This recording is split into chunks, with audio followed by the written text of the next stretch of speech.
Hi hello welcome back to my channel. ನಾನು ಬೃಂದಾ.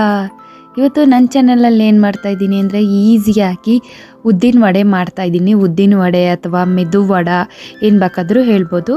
ಅದಕ್ಕೂ ಮುಂಚೆ ನೀವು ನಮ್ಮ ಚಾನಲ್ನ ಲೈಕ್ ಮಾಡಿ, ಶೇರ್ ಮಾಡಿ, ಸಬ್ಸ್ಕ್ರೈಬ್ ಮಾಡಿ. ಈಗ ಆಲ್ರೆಡಿ ಯಾರೆಲ್ಲ ಸಬ್ಸ್ಕ್ರೈಬ್ ಮಾಡದೆ ನೋಡ್ತಾ ಇರ್ತೀರಾ, ಸಬ್ಸ್ಕ್ರೈಬ್ ಮಾಡಿದ್ರೂ ಫುಲ್ ವಿಡಿಯೋ ಯಾರು ನೋಡ್ತಾಯಿಲ್ಲ ಪ್ಲೀಸ್ ಹೋಗಿ ಒಂದು ಸಬ್ಸ್ಕ್ರೈಬ್ ಮಾಡಿ, ಹಾಗೆ ಫುಲ್ ವಿಡಿಯೋನ ನೋಡಿ. ಬನ್ನಿ ಇವತ್ತು ಈಸಿಯಾಗಿ ವಡೆ ಹೇಗೆ ಮಾಡೋದು ಅನ್ನೋದು ಅಂದರೆ ಉದ್ದಿನ ವಡೆ ಹೇಗೆ ಮಾಡೋದು ಅಂತ ನಾನು ಇಲ್ಲಿ ಹೇಳ್ಕೊಡ್ತಾ ಇದ್ದೀನಿ.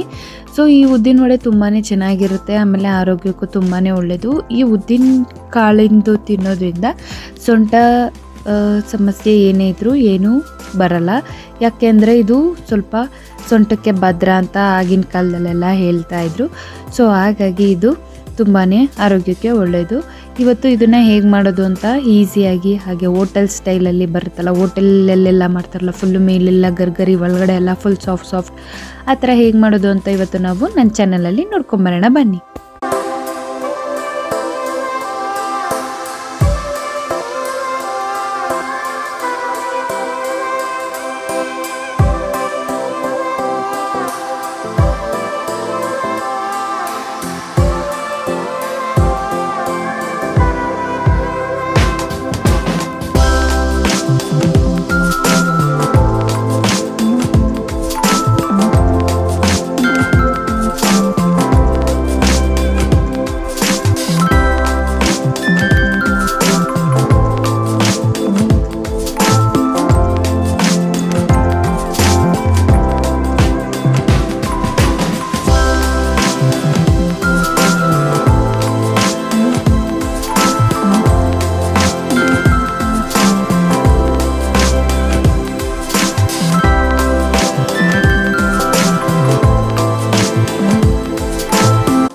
ಈಗ ಉದ್ದಿನ ವಡೆ ಮಾಡೋದು ಹೇಗೆ ಅಂತ ನೋಡೋಣ. ನೋಡಿ, ನಾನೀಗಿಲ್ಲಿ 1-2 ಲೋಟ ಆಗೋಷ್ಟು ಚಿಕ್ಕ ಲೋಟದಲ್ಲಿ ನಾನು ಉದ್ದಿನ ಕಾಳನ್ನ ನೆನೆ ಹಾಕಿದ್ದೀನಿ. ಅಂದರೆ ಇದು ಉದ್ದಿನ ಬೇಳೆ, ನೀವು ಉಂಡೆ ಕಾಳು ಬರುತ್ತಲ್ವ, ಉದ್ದಿನ ಕಾಳು ಅದು ಕೂಡ ತೊಗೋಬೋದು. ಸೊ ಇಲ್ಲಿ ನಾನು ಉದ್ದಿನ ಬೇಳೆನ ನೆನೆ ಹಾಕಿದ್ದೀನಿ. ಇದನ್ನು 4 ಅಥವಾ 5 ಅವರ್ ನೆನೆ ಹಾಕಿದ್ರೆ ಸಾಕಾಗುತ್ತೆ. ಸೊ ಅದೆಲ್ಲ ನೆನೆ ಹಾಕಿ ಫುಲ್ಲು ನೆಂದಾದಮೇಲೆ ಈ ಥರ ಮಿಕ್ಸಿ ಜಾರ್ಗೆ ಹಾಕ್ಕೊಂಡು ಫುಲ್ಲು ಫೈನ್ ಪೇಸ್ಟ್ ಮಾಡ್ಕೊಬೇಕು. ಒಂದೇ ಸಲ ಫೈನ್ ಪೇಸ್ಟ್ ಮಾಡೋಕ್ಕಾಗಲ್ಲ. ಸೊ ಹಾಗಾಗಿ ನಾನಿಲ್ಲಿ 2 ಸಲ ಫೈನ್ ಪೇಸ್ಟ್ ಮಾಡ್ಕೊತಾ ಇದ್ದೀನಿ. ಇದಕ್ಕೆ ಸ್ವಲ್ಪ ನೀರು ಹಾಕ್ಕೊಬೇಕು. ಸ್ವಲ್ಪ ಅಂದರೆ ಒಂದು ಸ್ಪೂನ್ ಅಥವಾ 2 ಸ್ಪೂನ್ ನೀರು ಹಾಕ್ಕೊಂಡ್ರೆ ಸಾಕಾಗುತ್ತೆ. ಹಾಕ್ಬಿಟ್ಟು ಕ್ಲೀನಾಗಿ ರುಬ್ಕೊಬೇಕಾಗತ್ತೆ.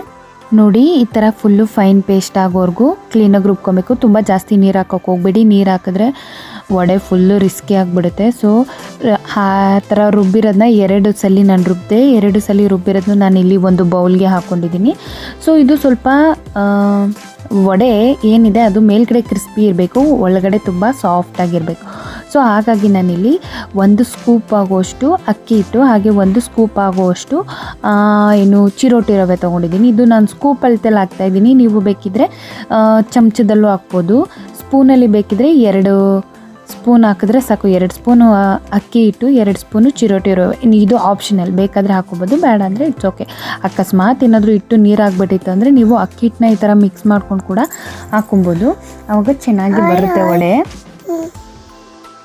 ಅಕಸ್ಮಾತ್ ಏನಾದರೂ ವಡೆದು ಹಿಟ್ಟು ತುಂಬ ಏನಾದರೂ ಈ ಥರ ನೀರಾಗಿಬಿಟ್ಟಿದ್ರೆ ನಾವು ಆವಾಗ ಇದಕ್ಕೆ ಅಕ್ಕಿ ಹಿಟ್ಟು ಮತ್ತು ಚಿರೋಟಿ ರವೆನ ಬೇಕಾದರೆ ನೀವು ಯೂಸ್ ಮಾಡ್ಕೊಬೋದು. ನಾನಿಲ್ಲಿ ಹಾಗೆ ಕೂಡ ನಾವೇನು ಮಾಡ್ತಾಯಿದ್ದೀವಿ ಅಂದರೆ, ನೋಡಿ, ಅಕಸ್ಮಾತಾಗಿ ಏನಾದರೂ ಹಿಟ್ಟು ತುಂಬ ನೀರಾಗಿಬಿಟ್ರೆ ಆವಾಗ ನೀವು ಬೇಕಿದ್ದರೆ ಇನ್ನೊಂದು 2 ಸ್ಕೂಪ್ ಎಕ್ಸ್ಟ್ರಾ ಹಾಕ್ಕೋಬೇಕು.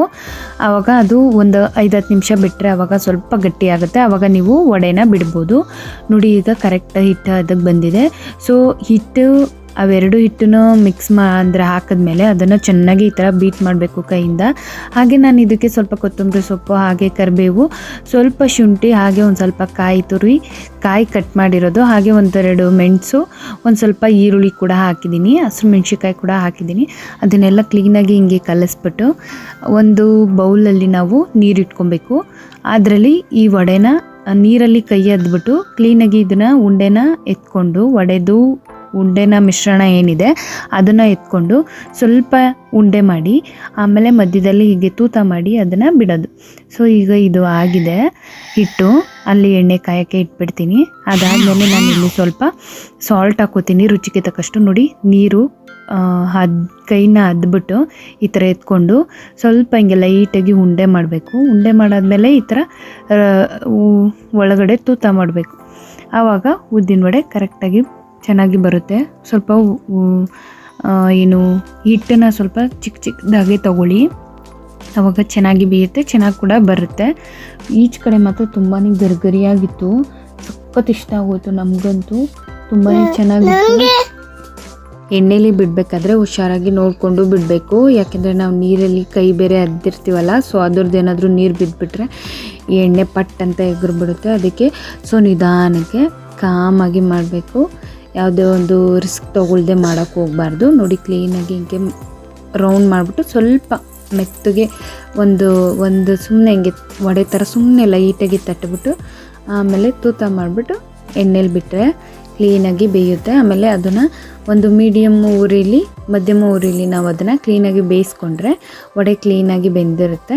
ಆಮೇಲೆ ಅದು ಒಂದು ಕೆಂಬಣ್ಣ ಬರೋವರೆಗೂ ಎಣ್ಣೆಲಿ ಕರೆದ್ರೆ ಸಾಕಾಗುತ್ತೆ. ಅದಾದಮೇಲೆ ಕ್ಲೀನಾಗಿ ಹಿಂಗೆ ಉಲ್ಟಾ ಸೀದಾ ಸ್ವಲ್ಪ ಬೇಯಿಸ್ಕೋಬೇಕಾಗುತ್ತೆ ಎರಡು ಸೈಡು. ಅದಾದಮೇಲೆ ಕ್ಲೀನಾಗಿ ಎಣ್ಣೆಯಿಂದ ತೆಗೆದ್ರೆ ಅಲ್ಲಿಗೆ ಬಿಸಿ ಬಿಸಿ ತುಂಬ ಗರಿಗರಿಯಾದ ಮೆದು ವಡ ಅಥವಾ ಉದ್ದಿನ ವಡ ರೆಡಿಯಾಗುತ್ತೆ.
ನೋಡಿ ಕ್ಲೀನಾಗಿ ಸ್ವಲ್ಪ ಕಲರ್ ಬಂದಮೇಲೆ ಯಾವ ಥರ ಬರ್ತಾಯಿತ್ತು.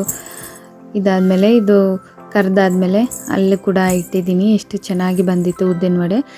ಇದು ಟೀ ಟೈಮ್ಗೆ ಆಮೇಲೆ ಬೆಳಿಗ್ಗೆ ಬ್ರೇಕ್ಫಾಸ್ಟ್ಗೆ ಒಳ್ಳೆ ಹೇಳಿ ಮಾಡಿಸಿದಂಥ ತಿಂಡಿ.